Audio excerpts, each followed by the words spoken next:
আজ আমি আপনাদের দেখাবো মাজার পূজারীদের কিছু নিদর্শন ও লীলা খেলা। আসলে এদের উদ্দেশ্য ও এদের কাজ কি, আর এদের ভক্তবিন্দু কারা।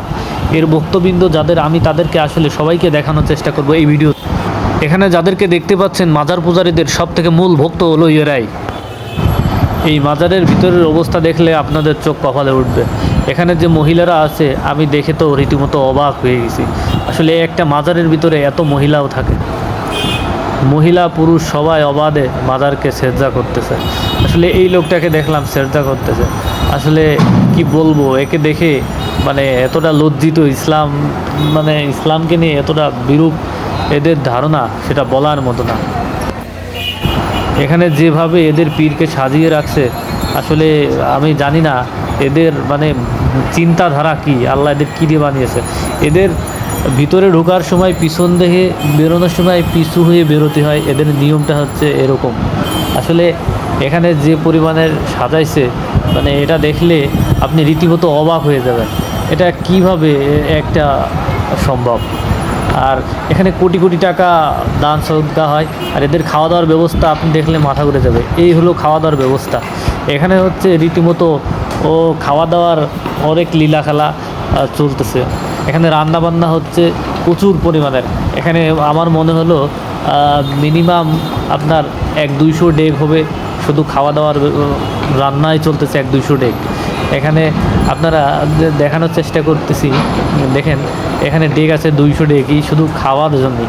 আর এই খাবারগুলো খাবে কারা? তাহেরি হুজুরির ভক্ত যারা, তারাই খাবে। আমি তাহেরি হুজুরির ভক্তদের আমি দেখানোর চেষ্টা করতেছি, আপনারা সাথেই থাকেন। এইগুলো হচ্ছে তাহেরি হুজুরির ভক্ত আমাদের।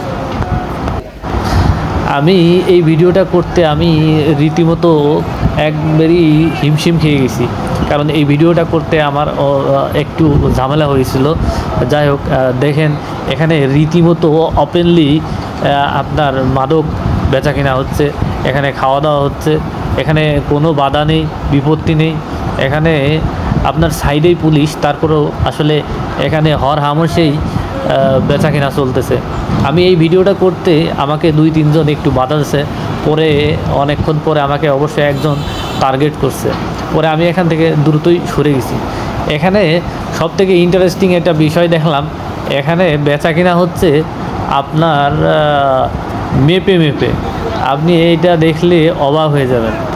হ্যাঁ, এটা দেখলেও অবাক হয়ে যাওয়ার বিষয়। এদের কাণ্ডমাণ্ড আর এদের পাওয়ার সম্পর্কে আসলে যে কি ধারণা, আপনারা না দেখলে আসলে বুঝবেন না, এদের সাথে কথাই বলতে পারবেন না।